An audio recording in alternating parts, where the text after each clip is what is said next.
Presented by Sky Vodka. Please drink responsibly. Pardon the interruption, but I'm Mike Wilbon. Tony, police arrested a bank robber after finding him hiding in a porta potty. I'm Tony Kornheiser. I wasn't hiding. I was doing my business. Okay, I hope it was one, but not two. And are you asking? Yeah, I'm asking. No, I'm not telling you. Okay, good. There are some things a person doesn't have to reveal. If you're doing your two in a porta potty, you should be suspended for a week. Really? Yeah. Where should I be doing it? Hold it. Yeah. Oh, hold it? Know when to hold them, know when to fold them. You know what I'm saying? That's great advice. Thank you. I have an older body than yours. Welcome to PTI, boys and girls. In today's episode, Ben Simmons gets hacked, Jimbo Fisher's on the fence, and Herm Edwards appears to have a new gig. But we begin today with Tiger Woods. He finished his first real round of golf in a year with a 3-under par 69. He hit tough physical shots out of the schmutz that might have hurt his back. They didn't seem to. What back? He made a bunch of comeback putts for par, including on 18, where Wilbon was sure he would miss. Who, me? He seemed to have enough length off the tee. Wilbon admitted, you are jacked up by this. I'm a little less excited than you are. I'm a little bit less. This was fun. I'm going to make an admission now. I shouldn't admit this. All these other comeback attempts, I've watched them eagerly, sometimes excitedly. Get your popcorn. And then none of them work. And so this time, you know what I said today? I picked up the remote. I was going to turn it on the Golf Channel to watch. I said, I'm not going to watch. I don't want to jinx Tiger. I'll hear about it when I get in to the PTI offices. When I came in and Tiger was 4 under, yeah. I was thrilled, and I happened to watch him bogey 15. But nonetheless, you're right about all those things. As we watched him go through the round in the post-game interview, I'm excited that he went through pain-free for 1 round. Can he do it longer than this, Tony? No. He played well. He was 3 under par. He had 5 birdies. He played well. When was the last time you had 5 birdies not on a miniature golf course? Never. So he played well. Now, here's something we both know. He could go out tomorrow. He could grab his back. He could be done forever. That's and what I'm neither of us would say, no, you got to try it. Coming. But and it's not that I'm saying he's going to win majors. But if he could get to a weekend in a tournament and just contend, it would be so good for golf. Big deal, Tony. It would be. There's one thing I didn't like. Only one thing of the whole day. Tiger wearing the gray and black. What is that? It was slimming. He's carried a little punch there, don't you think? That's probably a good thing. You know, perhaps. Yeah, I don't know. Tiger in all black. Just stop with that. But it was just fun to see him out there. It's only Thursday. I know he's got Sunday attire, and he's not getting. There's no cut to make or miss. He's got a tire, actually, as we both pointed out. But you pointed it out. There's more weight there than we're accustomed to seeing. He redistributed. But don't you feel good? Yes. He played well. There's 3 comebacks in the world that matter in sports in our lives. Ali, Jordan, and if Tiger can do this, Tiger. It's even. No, he's been basically lost for 10 years. Not 10. For 10 years, he was like player of the year in 2013. Lost. What are you talking about? This would be big. Compelling story out of Philly last night that fascinates me and infuriates you. The Wizards found themselves down 20 quick. And in order to get back, Scott Brooks had his team intentionally foul Ben Simmons over and over and over again. How many times? Simmons set a league record for foul shots in the 4th quarter. It worked to a degree. The Wizards got to within 3 before losing. Tone, why are you so angry? What'd you think of it? I hated it. Adam Silver, the commissioner of the NBA, was at that game. And if he were living and breathing, he would have hated it too. The bottom line on all sports is they are entertainment. This is not entertaining. This is a Wednesday game in the first month of the season, and some genius decides to send Ben Simmons to the line for 24 shots in an endless 4th quarter because he thinks he's Red Auerbach. Mike, no, it's within the rules, but it was awful. Timeout. You're going to take shots at Scott Brooks? I just did. Whose team won without its best player in Minneapolis the previous night. They're back-to-back. They get down early. This guy's trying to find a way to rally his team and to win and put them in position ultimately to challenge Cleveland and Boston. And you want him to think of it as entertainment? He's a coach. He's got a job. I am never going to say that if a guy plays within the rules, he's wrong. And he played within the rules. No, I'm saying for entertainment purposes that, here's what I'm saying. Specifically, change the rule. Okay. So that when you start hacking people like this off the ball, in the backcourt, They get one shot, nobody's on the line, and they keep possession of the ball. If you retain possession of the ball, this thing ends. It ends. I'll give you all that. Ben Simmons, by the way, this is not a situation like Wilt or Dwight Howard or Shaq. He can get better. He was shooting 49%, I think, earlier this week. He's up to 54% from the line. Ben Simmons has got to shoot 75% from the line as a guy with the ball. Because he's great at everything else. Didn't you get some pleasure out of watching Simmons and Embiid last night? Embiid had an enormous Didn't they both go over 30? They were great. By the way, if they're healthy, within 1 year, not within 3, within 1 year, they're going to be a huge force in the league. But this isn't this.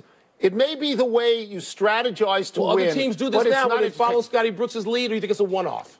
No, I hope they change the rule immediately. Bad rule. Adam Silver, let's go. The Oklahoma City Thunder lost again last night, their 12th loss in their 20 games. They lost by 13 points to the 9-13 Orlando Magic after losing by 16 points to the 5-17 Dallas Mavericks. After acquiring Paul George and Carmelo Anthony, Oklahoma City is the most disappointing team in the NBA so far. The MVP, Russell Westbrook, is taking it on himself. Westbrook said, quote, "I take ownership of everything that's going on because I've been here. It starts with me, and we're going to turn this thing around," unquote. Wilbon, is it really on Russell Westbrook? No, but that's what your best player and your MVP has to do. And I didn't like the grouping of these players. I didn't like the dynamic, the personalities, the sort of skill sets being all lumped together on one team when they made the deals. I didn't. Having said that, Russell Westbrook is trying everything he can. I'm watching a lot of these games with him. I'm fascinated by them as a group in terms of the dynamic. Russell Westbrook has reduced his shots. At one point, it was from 24 per game down to 17, and the others are both getting about 17 a game. Yeah. I mean, he has been unselfish. He's been a leader. He's tried lots of different things. I think that to talk about good coaches, I think Billy Donovan and Russell Westbrook will put their heads together and figure out what to do. But, Tony, it's going to be a struggle. It's going to be a struggle. Not on Westbrook only. I don't believe that. My sense of this is that you can't put Paul George out there in a late-game must situation because you know his history. When he's out there and Westbrook isn't out there, the team is a disaster. Carmelo Anthony is shooting barely 42%, which is his best days are behind him. Right. So I will absolve Westbrook of much of this, but there's a but here, and it's a very large but. He is the MVP in the league. He is. And what he has shown you is that by himself, without much around him, he can take you to the first round of the playoffs. Now, everybody wants to do more than that. So can he be something more than a solo artist? Can he make other players better? So far, and it's too early. It's early. So far, they're not better. They're going to get better. I think they're going to finish above 500 and be middle of the pack and all of that. But this dynamic is tough.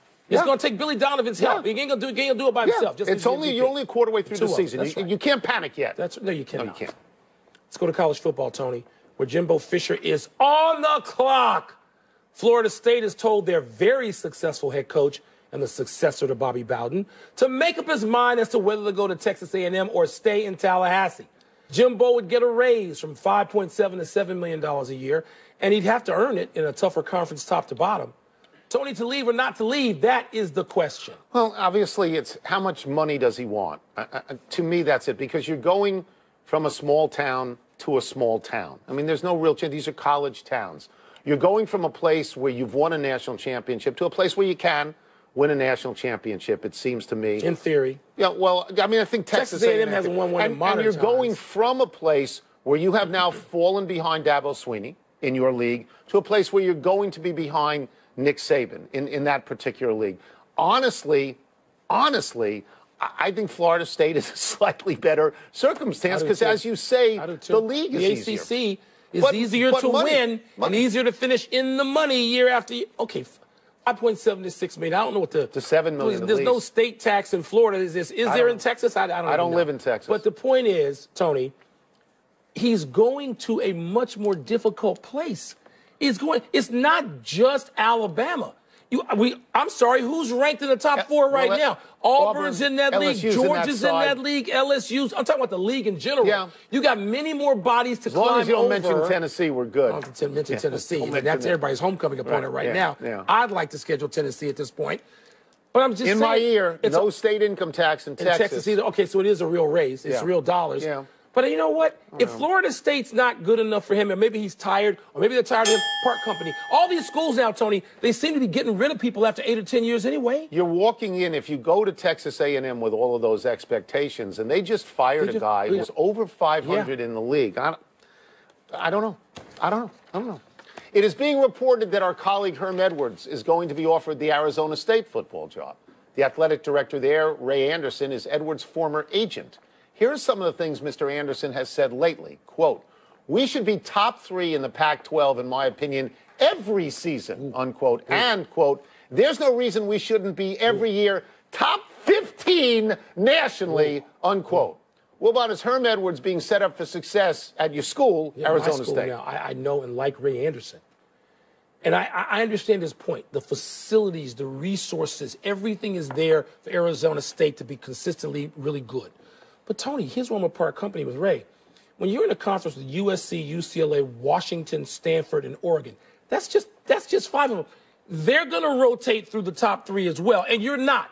If Arizona State can be in the top 3, I don't know, once every 4 or 5 years, that's going to be about as good as it's going to get. So I don't want to see Herm Edwards go into a situation where the expectations are just ridiculously high and unfair. It's been a long time since Herm Edwards coached in college, if you consider 1989 a long time ago, and I think we do.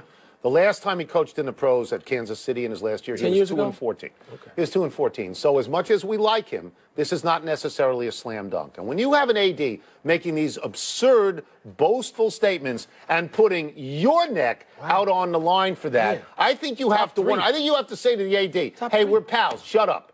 Well, because we can't have it. And by the way, they're not doing that out there either. Look, Arizona State's fan base is not Nebraska or Tennessee or Florida or Alabama. They like a good team, but don't Did you see the guy they fired? Todd Graham was 6-3 in the conference. He beat Washington when Washington was number 5. Two of the teams he lost to were Stanford and USC. Everybody thinks it's their birthright to win a national championship. You firing that guy for? Let's take a break. Coming up, should Eli Manning get himself out of New York? We're going to ask Steve Young what he would do. Herm, it's fun out there in the desert. Come on out now. We'll also ask him whether the Cowboys really have a Dak Prescott problem. The only thing you want from Herm Edwards is somebody to play golf with. That's your whole life is based on that. I think Herm would like it there. The interruption is presented by Sky Vodka. Make every day. Please drink responsibly. Part of Happy Hour. And in part by PlayStation 4. Greatness.